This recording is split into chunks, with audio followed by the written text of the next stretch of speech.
Olá, bom dia. Hoje é dia 20/8, quinta-feira, são 7 horas da manhã e esse é o Today. É um prazer receber cada um de vocês que estará participando conosco aqui do Today. Espero que todos vocês tenham um ótimo dia. Nós estamos aqui depois de uma maratona, né? Finalizamos ontem o Gastronomia Vital. Todo esse conteúdo ele vai ficar dentro da plataforma. As pessoas que depois quiserem fazer a aquisição do produto vão ter acesso a todas as aulas que já estão lá dentro, né? São 10 horas aulas, foi muito legal, mas foi uma maratona, porque fizemos ao vivo, né? Foram 5 encontros ao vivo, 2 horas cada encontro, foi bem puxado, mas foi muito legal. E estamos muito felizes com o resultado, né? As pessoas dizendo que gostaram muito das receitas, né?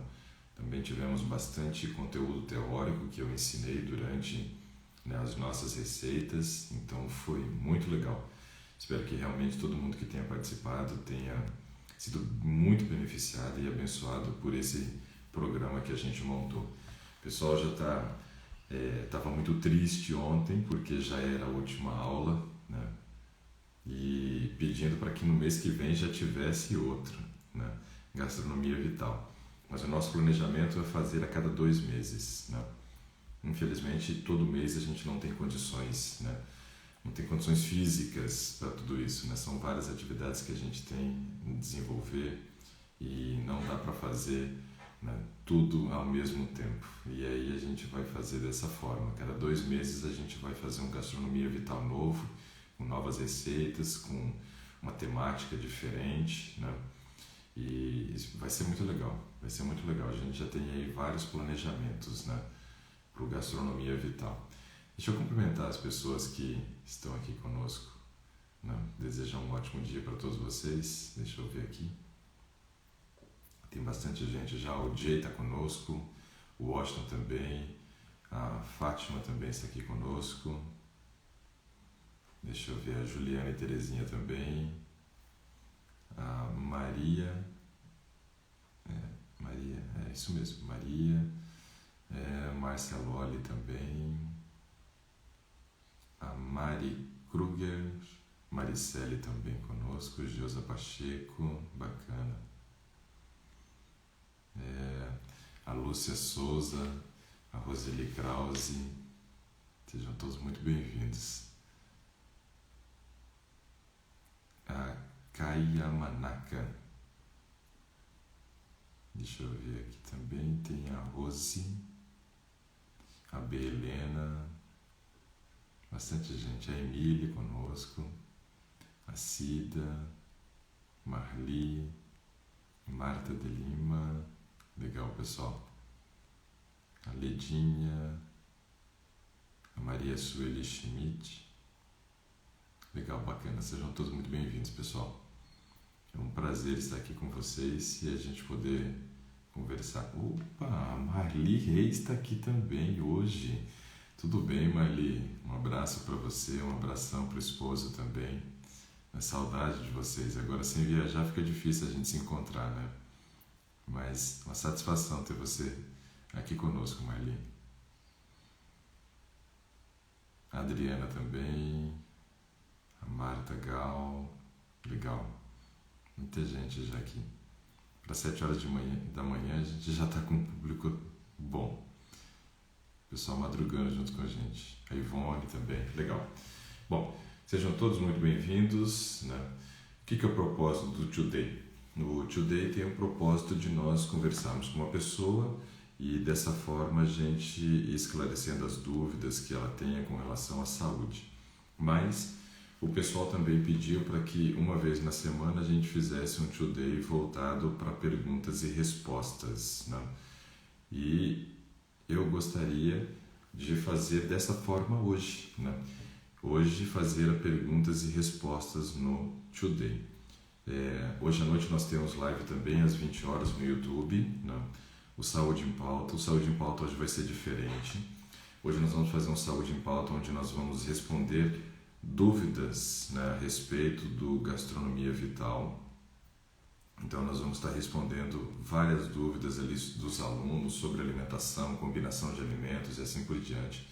Então mesmo quem não participou do Gastronomia Vital vai ter a possibilidade de participar conosco dessa live, vai ser aberta para que todos possam fazer suas perguntas e tirar dúvidas a respeito de alimentação, né?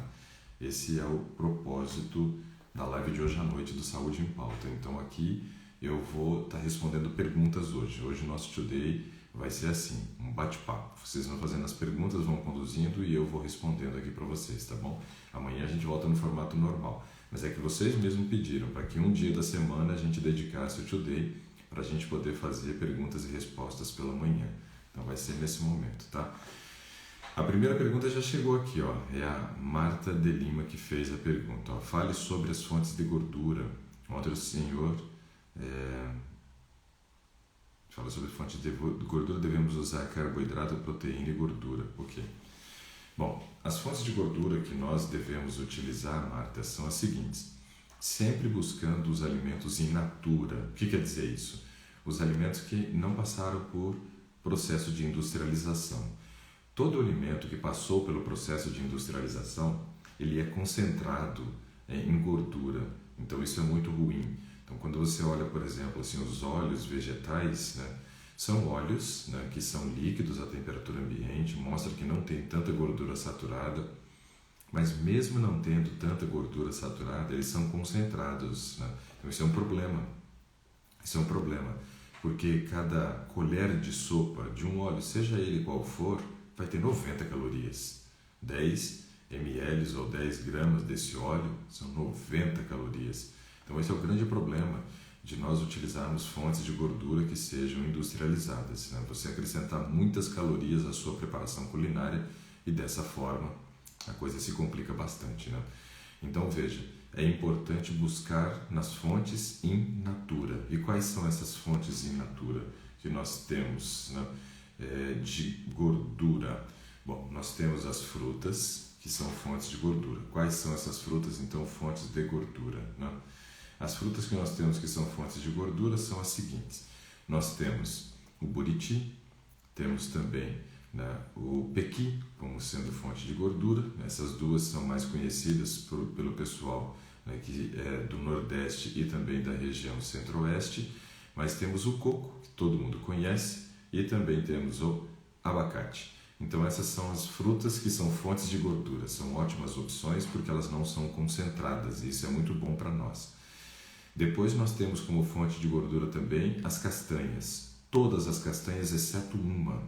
Tem uma castanha só que não é fonte de gordura, que é a castanha portuguesa.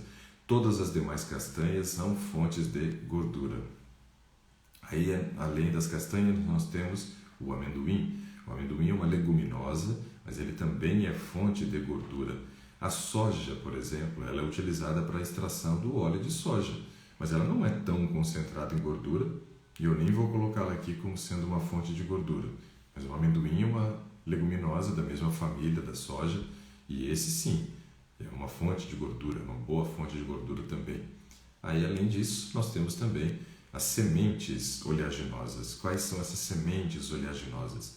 O gergelim, o girassol, temos a semente de abóbora, temos a linhaça, a chia.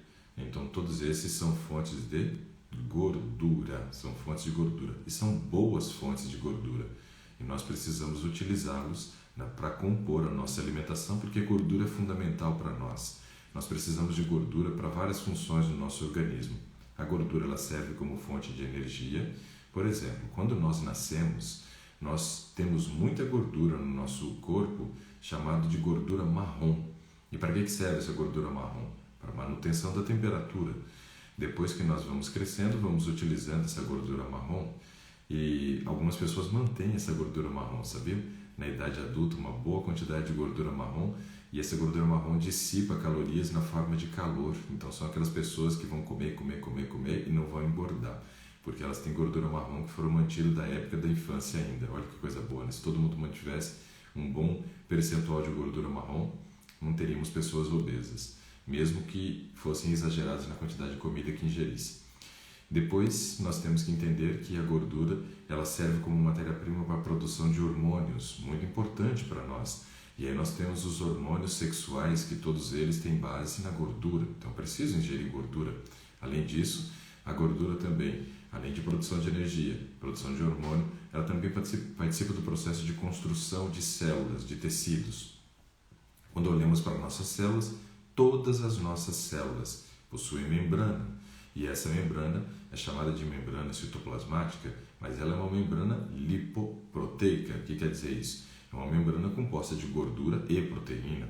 Nós temos algumas proteínas ali que são responsáveis por permitir a entrada e saída de compostos dentro da nossa célula, e temos uma barreira íntegra formada por gordura, e a base da gordura utilizada para a produção dessa barreira é o esfingolipídio, né?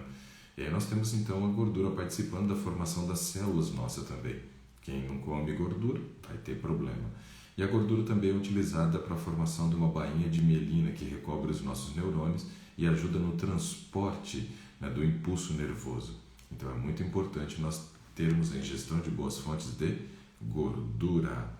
Deixa eu ver que pergunta mais que nós temos aqui, ó. Vamos ver o que mais. Opa, o Wagner está aqui conosco também, o Wagner Cantori, lá da TV Novo Tempo, amigo. Pessoal, vocês têm que seguir também a esposa do Wagner, viu? Papilas e Delícias. Muito bom o conteúdo dela, né? Gosto muito da Nani. Vamos ver aqui, ó. E a Emília, doutor, minha mãe estava com 15 de vitamina D. Ela está com uma dose de 7.000 UI, mas só está tomando uma por semana. Vixe, nossa, tem medo da superdosagem. Falei com ela que ia perguntar para tomar sem medo. Então assim, Emília, 7.000 UI semanal está dando uma dose de 1.000 UI por dia. 1.000 UI por dia não vai fazer nem cócega nessa vitamina D que está muito baixa, né? Vitamina D de 15 é um nível de insuficiência. A gente tem que ter um cuidado muito grande, porque a vitamina D é super importante para nós. No caso da sua mãe, ela teria que tomar a dose de 7.000 UI diária, né? Vai dar uma dose de 49.000 UIs na semana, para que ela faça a correção. Ela não vai ter superdosagem, porque para ter um processo de toxicidade de vitamina D, a gente teria que estar com nossa vitamina D acima de 90. Acima de 90, dela está em 15. Só fica normal acima de 30, ou seja, ela está com metade da quantidade que ela deveria ter para chegar no nível da normalidade. E para chegar então no nível da toxicidade, está muito longe. Precisa aí de mais 75, né, unidades, aí, 75 nanogramas por decilitro de sangue para chegar no nível de toxicidade com os 15 que ela já tem. Então fala para ela não se preocupar, né, com 7.000 UI não vai dar superdosagem de maneira nenhuma. Ela precisa fazer a correção. Né, deixa eu ver aqui, ó. A Ivone diz assim, eu comprei Citoneurin 5.000 e diz para tomar uma drágia por semana. É isso mesmo? Depende, Ivone. Depende muito do nível de vitamina D que você está. Uma dose por semana é para manutenção, ou seja, precisa estar normal para que aí sim você tome uma por semana para manter. Agora, se estiver baixo, tomando uma por semana, você vai manter baixo. Então, nós precisamos observar como está o nível dessa vitamina D. Quando, por exemplo, a pessoa está com nível de vitamina D abaixo de 400 e acima de 200, aí a gente recomenda que ela use uma por dia por pelo menos um mês. Né? O ideal seria até 3 meses usando uma por dia.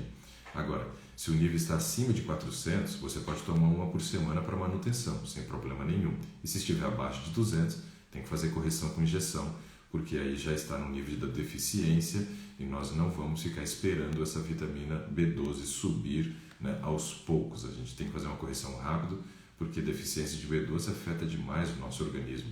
Afeta o funcionamento do sistema nervoso, interfere muito na parte cognitiva, né, fazendo com que a gente tenha um aumento da homocisteína, que é um catabólito formado a partir da metionina, e essa homocisteína elevada, ela vai interferir na nossa parte cognitiva. Então a parte de aprendizado vai ser prejudicada, mas também aumenta o risco tanto de demência quanto de Alzheimer. Preocupante. Deficiência de vitamina D também pode levar a dificuldade no transporte de oxigênio, gerando anemia. Então são coisas muito importantes que temos que observar. E afetando a parte neurológica também afeta a parte motora. Pessoas com deficiências de vitamina B12, muitas vezes elas têm um andar cambaleante. O que é esse andar cambaleante?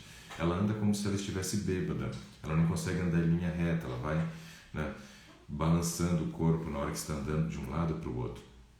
É muito importante observar essas questões, porque aí nós estamos falando já de um caso de deficiência de vitamina B12 grave. Então a gente vai tomar a Citoneurin 5000, né, uma por semana, uma por dia, né, ou até injeção, dependendo da dose que foi encontrada no seu resultado de exame. Então é importante observar esse detalhe, tá?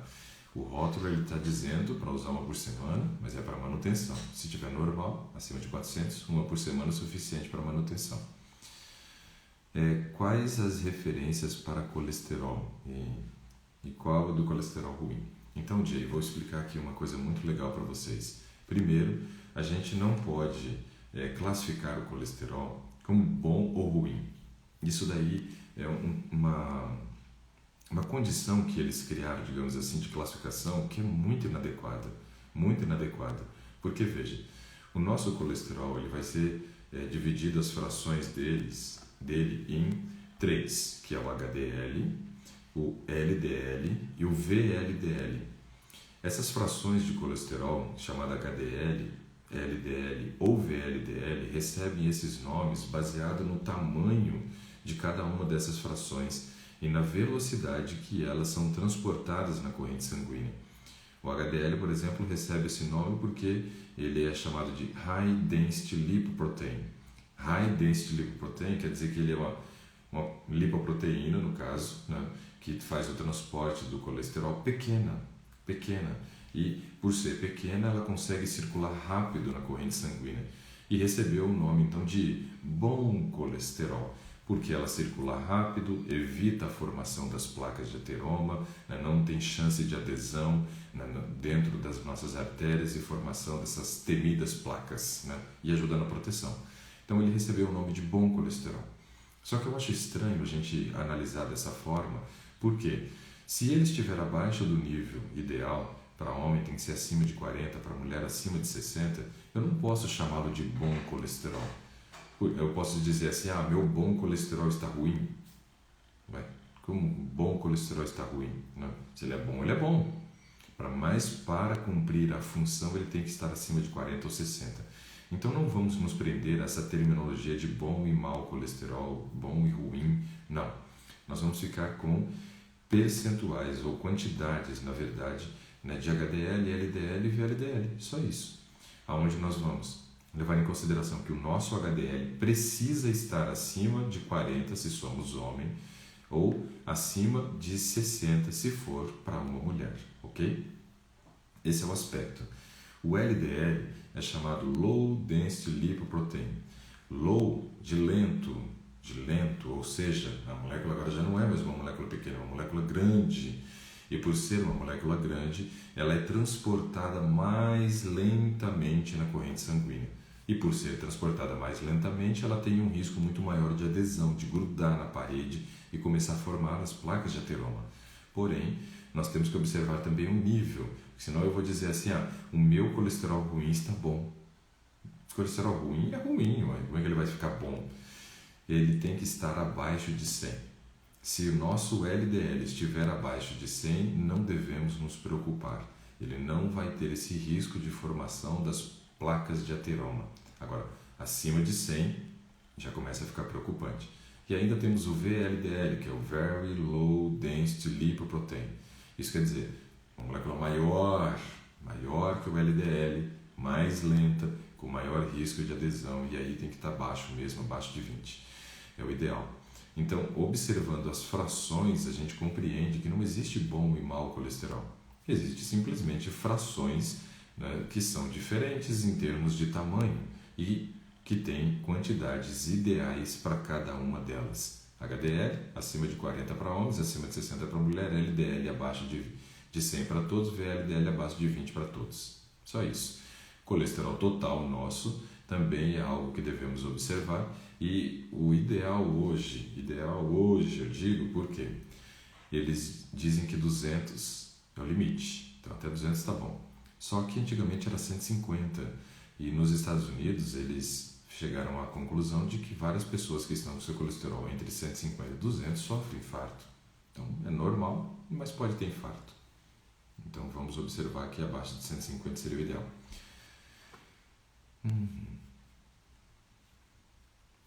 Bom, a Fátima pede para que eu fale aqui sobre carboidrato, gordura e proteínas, né, para tomar cuidado para não comermos demais. Então, já falei aqui da gordura. Vamos falar do carboidrato. Nossas fontes de carboidrato que nós vamos, né, ter através da nossa alimentação são todas elas de origem vegetal. Então, eu não tenho fontes de carboidrato de origem animal. Ah, mas e o leite tem lactose? Tem, mas é mínima a quantidade. Não vou considerar isso como uma fonte, né, de carboidrato. O ovo não vai ter, a carne não vai ter. Ou seja, não vamos encontrar praticamente fontes de carboidrato no reino animal para nós. Nosso carboidrato vem do reino vegetal. Por isso que muitas vezes nas dietas low carb as pessoas recomendam a fazer aquele consumo, né, de proteína e gordura, ou seja, produtos de origem animal, para que não tenha carboidrato com a finalidade de emagrecimento. Só que o carboidrato é muito importante para nós, precisamos, ele é a base, né, de energia do nosso organismo. É dali que o nosso organismo retira a energia para a sua sobrevivência, para a manutenção. Os carboidratos, eles são do reino vegetal, então. E nós vamos dividi-los aqui em alguns grupos. Primeiro, as frutas. As frutas são fontes de carboidrato. Nós temos a frutose, que é um monossacarídeo, um carboidrato simples, de absorção rápida, né, média ou rápida, dependendo da quantidade de fibra que você vai ter na fruta. Então, um carboidrato super importante e é encontrado nas frutas. As frutas são fontes de carboidrato, exceto as frutas que são fontes de gordura, que eu já citei, né, como o coco, o buriti, né, também o abacate, né, e o pequi. Isso daí vai ser fonte de gordura, não de carboidrato. As demais frutas, fontes de carboidrato. Bom, aí nós temos também como fonte de carboidrato cereais. Então, trigo, milho, aveia, centeio, cevada, quinoa, amaranto, né, todos os cereais são fontes de carboidrato. Um desses cereais, né, muito interessante, é a aveia, porque além de ter bastante carboidrato, ela também tem bastante proteína, assim como a quinoa e o amaranto, mas eu prefiro a aveia. E depois nós temos ainda raízes e tubérculos, que são fontes de carboidrato. Todas as batatas, seja ela batata inglesa, batata baroa, batata yacon, né, tem a batata doce. Além disso, temos o cará, o inhame, a mandioca, que para algumas regiões é chamado de aipim ou macaxeira. E nós temos então todas essas como sendo fontes de carboidrato. O carboidrato ele deve fazer parte da nossa alimentação. Por volta de 40% das calorias que a gente ingere todos os dias deve ser compostas por carboidrato. Então, quando você olha o seu prato, você vai dividir o seu prato em 3 partes. Quase metade ocupado pela fonte de carboidrato, um cantinho ocupado pela fonte de gordura e o restante como fonte de proteína. Então, é muito importante observarmos esse detalhe. Precisamos sim de carboidrato e aproximadamente metade do volume daquilo que ingerimos de alimento deve ser das fontes de carboidrato. Esse aspecto é muito importante. As proteínas elas são encontradas tanto, né, de origem vegetal quanto de origem animal. As de origem animal, carne, leite, queijo e ovos, né? Todos esses são fontes de proteína, fontes concentradas de proteína. Não vejo hoje como sendo as melhores fontes, né, para nós usarmos como fonte de proteína. Infelizmente o sistema de produção hoje é muito complicado e o produto de origem animal não tem uma boa qualidade, né? Além do que, a gente tem que pensar que o sistema de produção hoje, né, é um sistema de produção muito burro, né, se a gente for observar. Por quê? Eu invisto, por exemplo, para a produção de frango, eu invisto 5 calorias e recebo 1 caloria de retorno. Ou seja, eu estou gastando muitas calorias, investindo muitas calorias para produzir esse frango, mas a quantidade de calorias que eu vou receber em troca é muito menor do que aquela que eu investi. Se a gente for pensar dessa forma, as calorias que foram investidas para produzir os produtos de origem animal poderiam ser destinadas para as pessoas que estão passando fome hoje. E dessa forma a gente conseguiria matar a fome do mundo se parássemos de produzir os produtos de origem animal, ou seja, se fôssemos parar com essas produções intensivas de proteína de origem animal, nós teríamos condições de alimentar o mundo todo. Ninguém passaria fome, não teríamos pessoas morrendo por falta de alimento. Porque nós investimos 5 calorias para receber 1 de retorno se formos produzir frango. Se for produzir suíno, por exemplo, são 7 calorias investidas para receber 1 de retorno.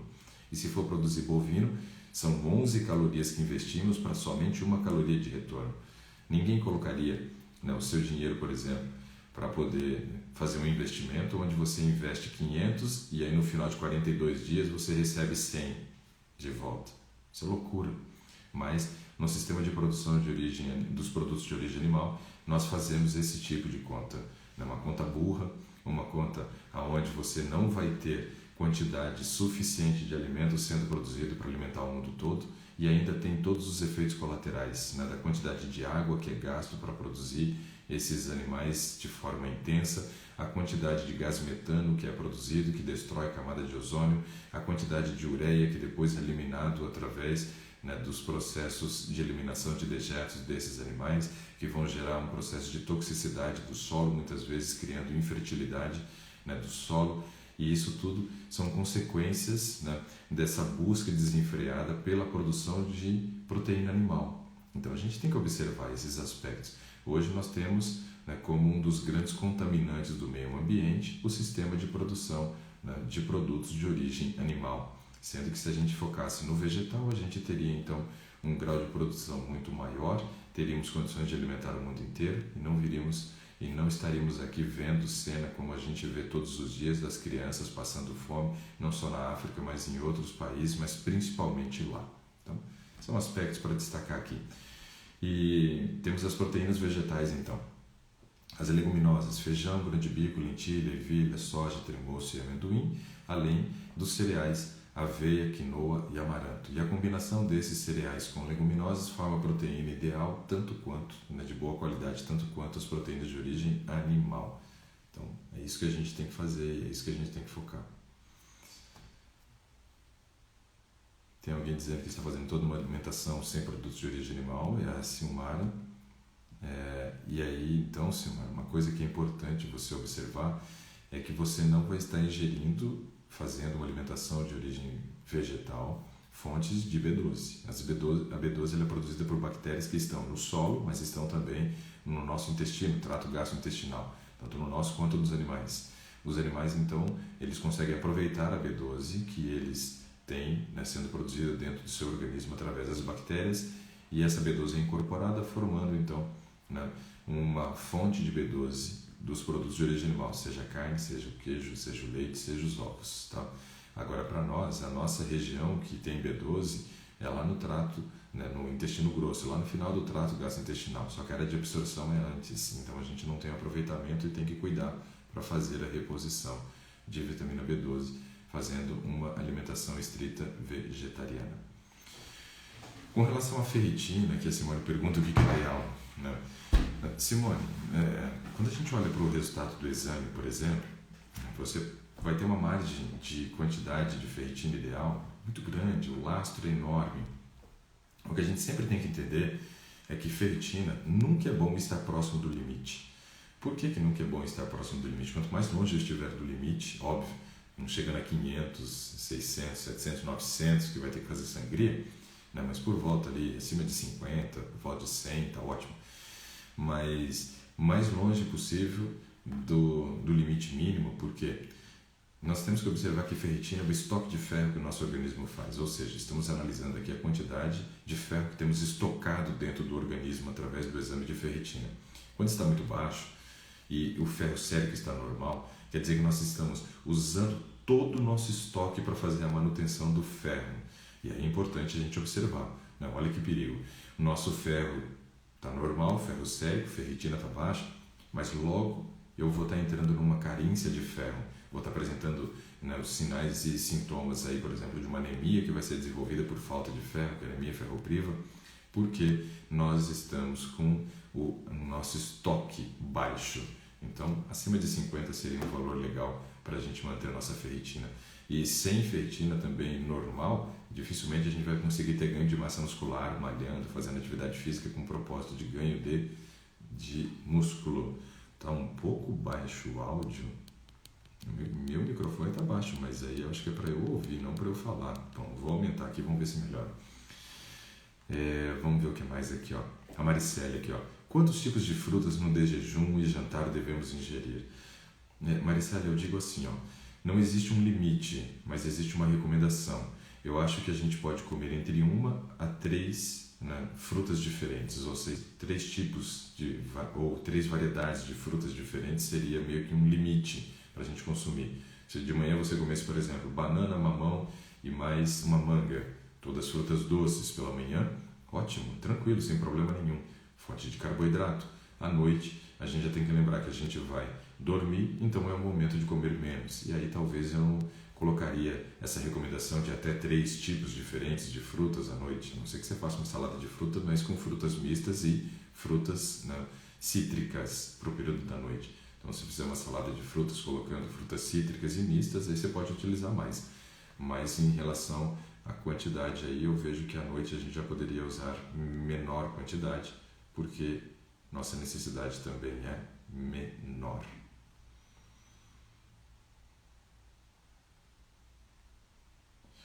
Tem gente que está falando assim, ó, se eu estou com anemia, o que está faltando? Né? Depende. A anemia ela pode ser causada basicamente por 3 causas em termos de carência, porque depois eu tenho as anemias também que são correlacionadas ao quê? Que são correlacionadas à parte genética. Eu tenho a anemia, que é a anemia dos brancos, a talassemia, e a anemia falciforme, que é a anemia dos negros, né? Então são 2 tipos de anemia que têm um fundo genético, e depois nós temos as anemias que estão correlacionadas à deficiência de ferro, as anemias correlacionadas à deficiência de ácido fólico, que é a vitamina B9, e também temos anemia por deficiência de vitamina B12. Basicamente essas são as 3 causas para que a gente tenha anemia. Obviamente existem outras. Anemia, por exemplo, por falta de cobre, não é tão comum, mas tem, porque o cobre é um fator ligante do ferro, ou seja, se eu tiver falta de cobre, eu não consigo fazer a ligação do ferro dentro das proteínas, principalmente da hemoglobina, para transporte de oxigênio. Então tem um exame específico para você fazer. Se você está com anemia e não deu anemia correlacionada a ferro, ácido fólico e vitamina B12, aí você faz um exame chamado ceruloplasmina para avaliar seu nível de cobre. Tá? É importante observar. Tem também as anemias que estão correlacionadas à perda de sangue do organismo. Pessoas, por exemplo, que têm doenças inflamatórias intestinais, como retocolite ulcerativa, doença de Crohn, né? Essas doenças acabam promovendo uma perda de sangue através das fezes. E essas pessoas tendem a ter anemia, mas aí não é nem por falta de ferro, nem ácido fólico, nem B12, mas sim pela perda de sangue que está ocorrendo nas fezes, seja ele sangue oculto ou sangue visível. E também mulheres têm um risco maior para anemia quando elas têm um fluxo sanguíneo muito elevado, por conta de ovário policístico, por conta de endometriose, né? Por conta de algum cisto dentro do ovário. Isso tudo pode levar ao maior nível de sangramento para a mulher no período menstrual e também pode se tornar uma causa de anemia. Então tem que observar todos esses aspectos. Dificilmente, né, as pessoas acabam tendo anemia por perda de sangue na urina. É difícil, mas pode ocorrer também. Então quando você faz o exame de urina, chamado EAS, onde você vai fazer a avaliação da urina, algumas pessoas têm ali a presença de hemoglobina, ou seja, está tendo perda de sangue. Isso é mais comum quando a pessoa tem um diabetes e ele está descontrolado. E aí você começa a promover lesões renais, levando ao caso do desenvolvimento de uma insuficiência renal e começa a ter uma maior taxa de filtração glomerular, ou seja, passa tudo agora e ele não consegue mais filtrar direito. E aí as pessoas podem ter anemia também por perda na urina, mas é mais raro, tá bom? A Ivone pergunta assim, gostaria de saber também sobre comer frutas antes das principais refeições, principalmente com leguminosas, tenho dúvida. Então assim, Ivone, vamos lá, isso aqui é legal. Porque muita gente acaba ficando com essa dúvida, se pode comer fruta junto com a salada. Nós temos que entender o seguinte, tem frutas que são frutas de digestão rápida, digestão que não vai interferir, né, no tempo de permanência do alimento no estômago. Frutas que a gente nunca indica para ser comida junto com saladas, né, são frutas doces, a não ser a manga, quando ela está a manga meio verde ainda, bem firme. Manga madura a gente não indica. Mas tem muita gente que come banana junto com a comida lá e não passa mal. Né? Tem uma cunhada que come mamão junto com a comida e não passa mal. Mas aí é individualidade. Mas a recomendação seria para frutas mistas ou ácidas, né, sendo incluído junto com saladas. elas são fontes geralmente de vitamina C, que ajuda na absorção do ferro também. E aí a gente tem que observar que existem individualidades, ou seja, tem algumas pessoas que são dispépticas. O que é uma pessoa dispéptica? Nós produzimos no nosso estômago o ácido clorídrico. Isso todo mundo já deve ter ouvido falar, né, do ácido clorídrico. Pessoal, eu não sei se vocês estão gostando não, porque não aparece um coraçãozinho, não aparece quase nada aí, então eu não sei se vocês estão gostando. De vez em quando manda alguma coisa só para saber que a gente está no ar também, que vocês estão gostando do que está acontecendo aqui hoje, tá bom? E aí no caso, nós temos então pessoas que são dispépticas. No estômago a gente libera o ácido clorídrico, ele é o responsável por iniciar o processo da digestão da proteína. Opa, apareceu o coração, eu sei que está no ar. De vez em quando manda, tá? Mesmo que não esteja gostando, só para eu saber que está funcionando aqui o esquema. E aí, o ácido clorídrico ele começa o processo da digestão da proteína. Quando a gente come proteína, a gente tem que lembrar que a proteína ela é encontrada em 3 fórmulas na natureza, mas são 4 formas que nós temos. Nós temos a proteína chamada de primária, que é uma proteína linear, ou seja, uma linha reta, né? Linear.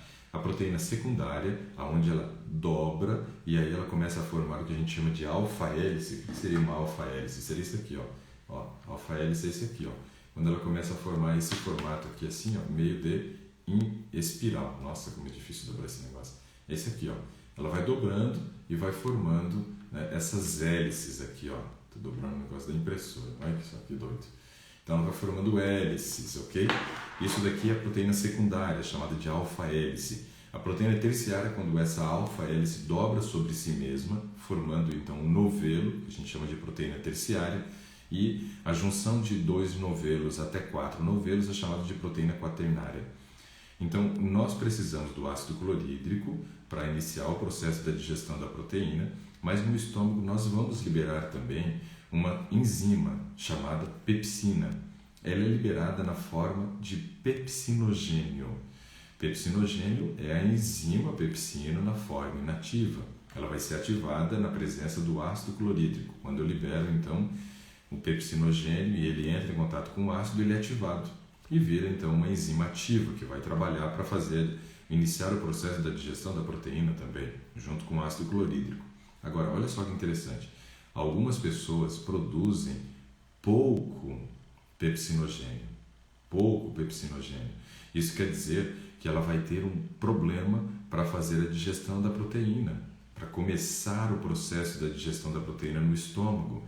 Essas pessoas que produzem pouco pepsinogênio, nós chamamos de pessoas dispépticas ou estão passando por dispepsia. Para essas pessoas, não é indicado comer frutas junto com saladas, né? Junto com as verduras, no caso. Por quê? Porque ela não vai ter condições de fazer a digestão inicial ali da proteína e a mistura de frutas e verduras, para quem é dispéptico, pode favorecer a produção de gases no estômago, desconforto e assim por diante, entendeu? Então, para essas pessoas, Ivone, não seria indicado. Agora, se você come fruta junto com verdura e não passa mal, continue comendo sem problema nenhum. Mas aí é tentativa e erro, tem que descobrir, não é verdade? A Fátima pergunta assim, ó, qual a quantidade para comer para formar o bolo fecal? Como isso, não podemos comer demais? Não, a gente tem que entender assim, ó, a formação do bolo fecal, ela acontece a partir daqueles alimentos que nós ingerimos e não foram 100% digeridos. E nenhum alimento é 100% digerido, né? Só que os alimentos de origem vegetal, eles têm um composto neles que nós não digerimos. Nós não temos celulase, hemicelulase. O que é isso? Fibra. Fibra presente nos alimentos de origem vegetal não são digeridas por nós. Nós não produzimos enzimas para digerir a hemicelulose e a celulose. Não digerimos.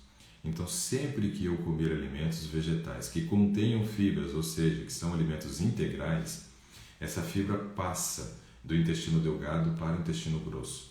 E essa fibra vai hidratar. A parte da fibra solúvel hidrata. E é ela que gera volume nas fezes, para que a gente tenha um trânsito intestinal normal. O problema é que hoje as pessoas estão partindo para esse tipo de dieta low carb, dieta cetogênica, onde não se come, né, mais os produtos vegetais, ingere uma quantidade muito pequena de fibra, e isso também acaba interferindo na formação do bolo fecal. Então, o bolo fecal ele é formado a partir da fibra que nós não digerimos, porque não temos as enzimas específicas para a digestão dela, somente as bactérias intestinais têm, e também por aqueles alimentos que passaram sem sofrer o processo da digestão completa e não conseguiram ser absorvidos a nível intestinal. Porque lá no nosso enterócito, que é a célula que forma o nosso intestino, nós temos o processo da digestão sendo completado e a absorção ocorrendo. Mas muitas vezes, pelo trânsito intestinal mais acelerado ou por alguns problemas que é onde nós utilizamos determinados alimentos que diminuem a quantidade de microvelocidade que nós temos, não temos a capacidade de fazer uma absorção tão boa dos nutrientes que forem ingeridos. Tudo isso que passa também vai contribuir para a formação do bolo fecal. E então você tem que fazer algumas coisas importantes. Uma delas é comer menos vezes ao dia e comer bem em cada uma das vezes, né? Por quê? Porque é muito importante a gente considerar que nós temos que comer volumes adequados em cada vez que comemos. E o povo hoje está entendendo que tem que comer várias vezes ao dia, refeição pequenininha. Se fosse para comer refeição pequena, pensa comigo. Seu estômago teria capacidade de expansão de 150 ml para 1 litro? Claro que não. Eu entendo que Deus é sábio, né? E a própria Bíblia diz que a sabedoria de Deus é loucura para o homem. Ou seja, não temos capacidade de compreender a sabedoria de Deus. Mas eu, como criacionista, crendo que Deus criou a raça humana, né, o ser humano, Adão e Eva no Jardim do Éden, entendo que ele é sábio. E quando ele coloca um estômago que tem 150 ml de capacidade, mas pode se expandir para até 1 litro, eu entendo que a indicação é a seguinte: coma, né, menos vezes, porque o seu estômago tem capacidade de expansão. Por que eu vou comer, né, ao invés de comer 6 refeições de 150 ml, digamos assim, né, 6 refeições de 150 ml, eu poderia comer somente 3 refeições de 300 ml. Meu corpo é expansível. E aí eu tenho que lembrar que eu tenho tempo de esvaziamento gástrico, nunca devo comer antes de ter completado o esvaziamento gástrico, porque só tem um estômago. Nós somos monogástricos, um estômago só. Então não vejo nenhum pingo de lógica nessa recomendação, né, de comer várias vezes ao dia. E isso é uma das coisas que também dificulta a formação do bolo fecal, porque não vem volume suficiente de alimento para formar o bolo fecal. Retarda o trânsito intestinal, prejudica na produção da serotonina, que é o hormônio da felicidade, aumenta o risco de formação de fecaloma e um futuro câncer de colo intestinal. Meio descabido essa orientação. Se eu estou fazendo tudo certo com a alimentação, por que da anemia? O que pode estar faltando? Silmara pergunta aqui então, ainda sobre anemia. Veja, Silmara, a gente tem que entender o seguinte: mesmo que a gente faça tudo certo, não é garantia de que tudo vai dar certo. Ué, como assim? É verdade. Às vezes nós estamos com alguns problemas que podem interferir no processo de absorção. Por exemplo, algo que é muito comum hoje é a questão da disbiose. Disbiose é quando a gente não tem, né, as bactérias do nosso trato gastrointestinal normal. É necessário fazer a reposição de lactobacilos, isso ajuda, né, nos processos de digestão, ajuda também no processo de absorção, porque ela tem um papel importante a cumprir. Então, disbiose é algo que pode gerar esse tipo de problema. Nós podemos entender também que você muitas vezes faz a ingestão do ferro, só que o ferro, sendo de origem vegetal, precisa estar consorciado com vitamina C para absorção. Ontem, por exemplo, no Gastronomia Vital, nós ensinamos a fazer uma feijoada vegetariana e ensinamos, né, que se você for comer a couve junto com essa feijoada vegetariana, você deve comer uma fruta cítrica, por exemplo, a laranja nós colocamos, para que essa vitamina C ajude na absorção do ferro. É importante observar esses detalhes. Às vezes são alguns detalhezinhos que podem estar faltando, ou às vezes você está com algum problema intestinal, onde não tem feito a absorção do ferro, tem algum problema, e aí é necessário fazer uma investigação para descobrir o que está acontecendo, tá? E também, né, tem que observar que o ferro, ele é muito utilizado pelo organismo, e ele cai mesmo, né? Então a gente tem que sempre estar esperto para não ter problema. Qual o melhor horário para fazer o uso do ômega 3? Isa, tem que ser numa refeição que contenha gordura. O ômega 3 é uma gordura. E nós precisamos, então, fazer a sua ingestão no momento de uma refeição que eu estou ingerindo fontes de gordura para que seja absorvido. E aí ela disse assim: eu comprei o 369. óleo de linhaça, óleo de prímula, borragem com vitamina E. Bom, aí eu vou dizer que você comprou errado. Por que comprou errado? Ele tem um ômega 3, tem ômega 6, tem ômega 9, né? Tão rico, né? Tem 3 ao invés de 1, né? Por que comprou errado? Porque nós não temos falta do ômega 6 e do ômega 9. Nós temos falta do ômega 3. Então, o ideal para nós é que a gente compre somente o ômega 3 se for fazer a suplementação. Porque o ômega 6 ele vem do óleo vegetal. E a gente acaba comendo muito óleo vegetal. Seja na preparação culinária que a gente fez em casa, seja no produto industrializado que a gente acabe comprando, né? Porque ele vem com gordura hidrogenada e tal, não sei o que, vem com gordura de óleo de palma, tudo isso contém ômega 6. Então, o ômega 6 não há falta. Nós temos, na verdade, um excesso do consumo de ômega 6. Então, se eu já consumo excesso de ômega 6, para que eu vou comprar mais ômega 6 ainda? E o ômega 9 vem do azeite, né? E não é uma gordura tão necessária assim o ômega 9. Agora, o ômega 3 é aquilo que tem falta. Então, quando for fazer um uso de um suplemento, dê preferência por comprar somente o ômega 3, não esse complexo de ômega 3, 6 e 9. Esse que você comprou, tome, não vai jogar fora, né? Mas, na próxima oportunidade, compre somente o ômega 3 e faça o uso dele no momento que tenha, né, uma refeição rica em gordura. A vitamina E ela é muito interessante porque ela é um antioxidante muito potente, tão potente quanto a vitamina C. Então, vale a pena sim fazer o uso para quem, por exemplo, tem imunidade baixa, para quem faz uma atividade física muito extenuante, né, atividade de endurance, porque aí eu aumento a produção de radicais livres no organismo e aí o ômega e aí a vitamina E pode ser uma boa opção para nós, tá bom? Bom dia, posso tomar vitamina D sem fazer exame? Pode, mas aí você tem que tomar uma dose baixa, uma dose de 2.000 UI por dia. Não vamos tomar doses altas sem fazer o exame.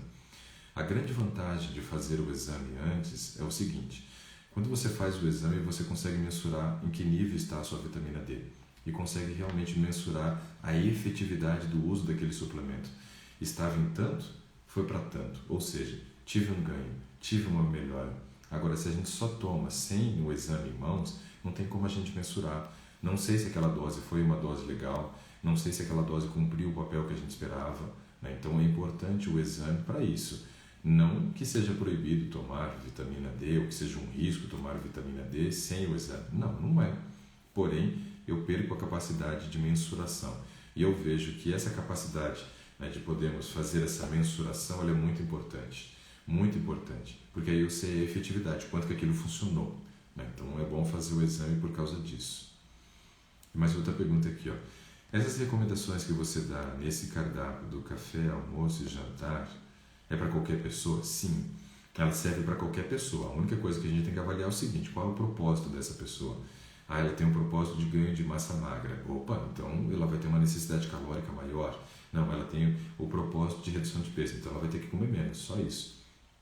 O ajuste é na tentativa e erro. Hoje eu não faço mais prescrição, Fátima, de cardápio com valor calórico. Por quê? Porque eu entendo que não é necessário nós focarmos no valor calórico se nós escolhemos bem os alimentos que nós vamos servir na nossa mesa. Olha só que interessante. Na época da roça, né, ninguém contava caloria. Você nunca pegava um milho, né, que estava plantado lá na sua plantação, e aí você pegava o milho e aí você olhava na palha do milho ali para poder olhar o rótulo, né, e descobrir quantas calorias tinha no milho. Não tinha isso, né?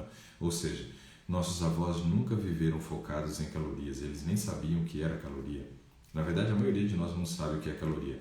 Caloria é a quantidade de energia necessária para nós subirmos, né, a temperatura da água de 15,5 para 16,5 graus, ou seja, para subir 1 grau. Né?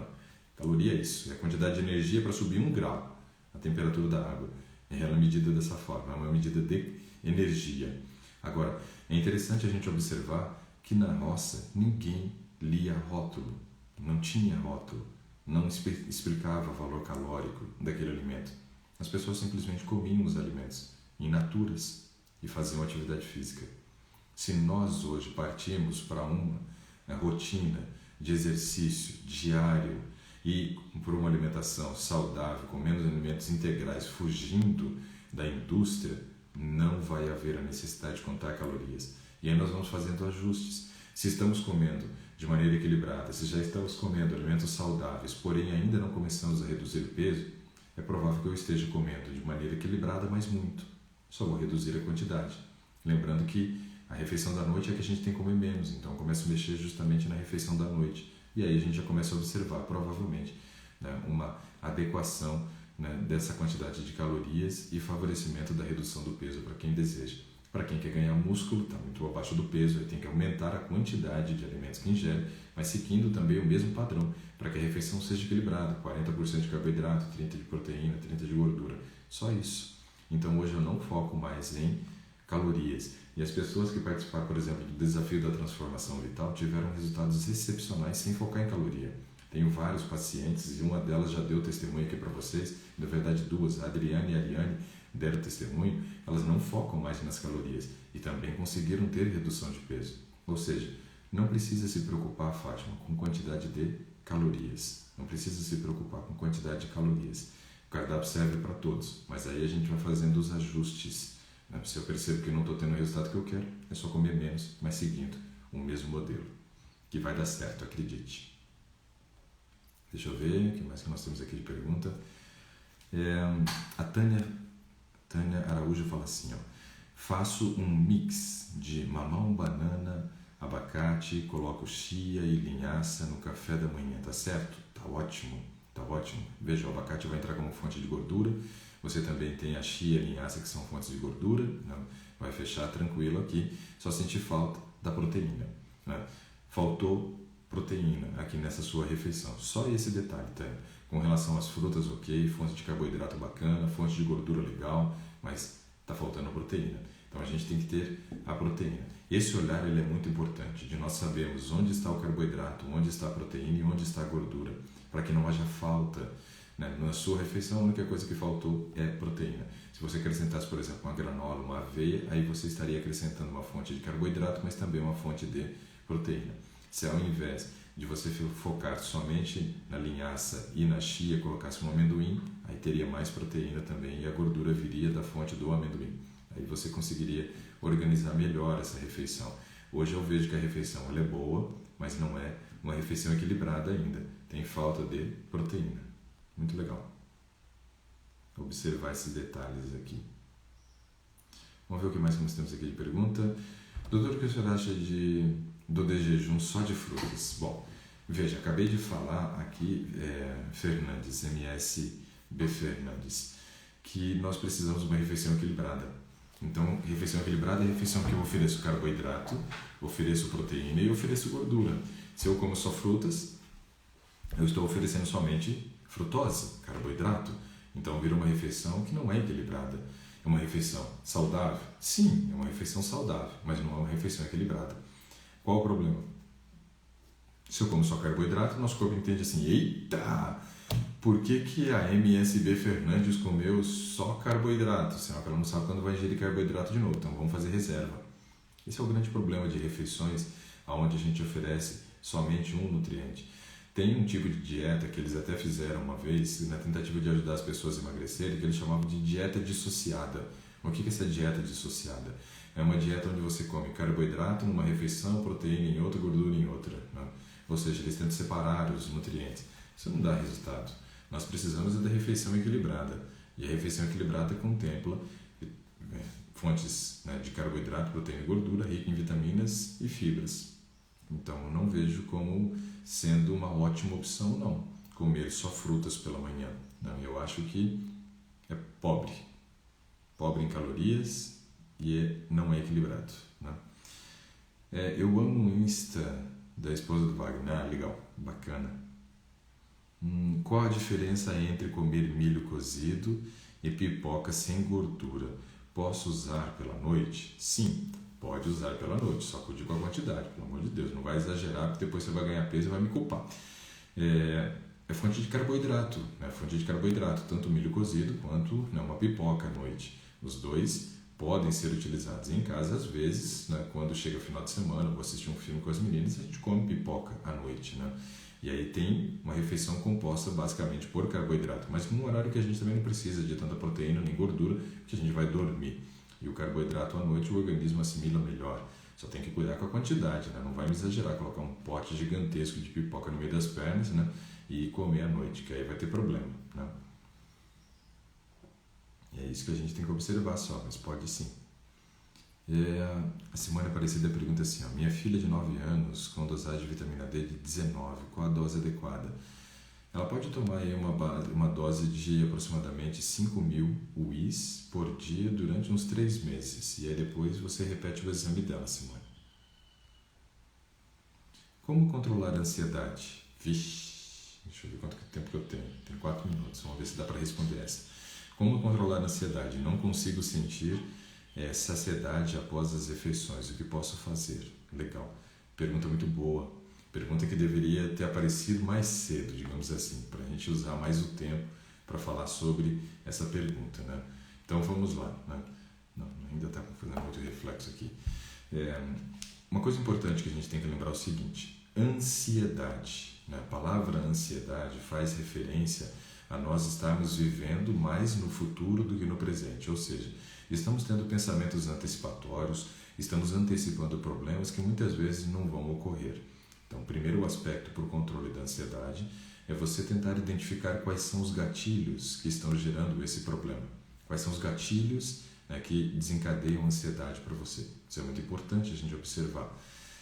Se você consegue identificar os gatilhos, você começa a ter a possibilidade de trabalhar na solução do problema. Isso é muito importante. Agora, temos que observar também o seguinte, né? Muitas vezes a ansiedade ela tem uma relação com aspectos físicos, né? A gente sabe que o aumento do nível de cortisol, redução do nível de serotonina, isso já gera um aspecto favorável, digamos assim, para essa ansiedade se manifestar. A ansiedade está correlacionada também ao volume de informações que nós recebemos diariamente. A ansiedade está correlacionada a algum tipo de problema que estamos enfrentando em relacionamento, seja social, seja familiar. A ansiedade pode ter como causa, né, uma má noite de sono. A ansiedade está correlacionada a vários aspectos da nossa vida, problemas financeiros, né? Pode ser problemas no trabalho, onde não estamos dando conta de cumprir todas as atividades do trabalho, né? O nosso grau de produtividade não está elevado, isso já gera um nível de ansiedade, um risco, né, elevado de demissão, isso gera ansiedade, ou seja, são vários gatilhos. A identificação dos gatilhos, Lívia, é muito importante para que você comece a tratar essa ansiedade. Porém, a gente sabe que o cuidado do estilo de vida tem um papel muito importante na gestão, né, das nossas emoções. A gente sabe que a serotonina é produzida no intestino, ou seja, para eu controlar uma ansiedade eu vou precisar focar em aspectos que melhorem o funcionamento do meu intestino, né? Vou ter que focar também numa boa noite de sono. É ali que a gente faz o controle do cortisol e evita com que a gente acorde com cortisol elevado, já gerando um aspecto maior de ansiedade, né? Um nível pior de gestão emocional. Então, o sono é muito importante. A atividade física ajuda a trazer grau de relaxamento que melhora a qualidade do sono, então é importante focar nesses aspectos também, né? Evite usar alimentos que sejam estimulantes. Alimentos estimulantes aumentam a produção do cortisol e aumentam o nosso estado de ansiedade, então é importante observar esse detalhe. Observe como é que está a sua vitamina D. Pessoas com vitamina D baixa têm geralmente problemas emocionais também associados à carência de vitamina D. Então tem que observar isso e fazer as correções se assim for necessário. Outra coisa que a gente precisa também compreender, que é muito importante, é que o sol da manhã estimula a produção da serotonina. Então acorde, tenha um contato com a luz do sol. Você não precisa ficar muito tempo exposto, mas pelo menos 5, 10, 15 minutos, né, que você esteja em contato com a luz do sol, fazendo uma caminhada pela manhã. Isso vai ajudar a diminuir o teu nível de ansiedade. Contemple a natureza, faça um passeio à natureza, né? Observe as belezas, né, que Deus fez e colocou à nossa disposição para nos alegrar e trazer esse momento, né, de intimidade. Isso é muito legal também, vai te ajudar bastante, né? Então eu vejo que tem várias ferramentas que a gente pode utilizar que vão melhorar os nossos aspectos emocionais, que vão nos trazer essa condição de controlar melhor o nosso nível de ansiedade. E aí você diz que não consegue sentir saciedade após uma refeição, e isso está correlacionado a um nível de cortisol elevado, onde você fica com uma fome oculta, não passa nunca. Então o teu foco não tem que ser nem ajustar agora o padrão de alimentação ou buscar essa saciedade, mas sim tentar controlar, né, o teu nível de ansiedade. Isso vai te ajudar bastante. Gostaria de explorar mais esse tema, Lília. Pena que eu vi a sua pergunta somente agora. Mas espero que eu tenha ajudado com essas poucas dicas, não só você, como todos que estão participando. O pessoal tem mais 10 segundos. Só gostaria de me despedir de vocês, desejar um bom dia para vocês e dizer que hoje às 20 horas vamos ter o Saúde em Pauta com foco em responder perguntas sobre alimentação, tá bom? Bom dia a todos.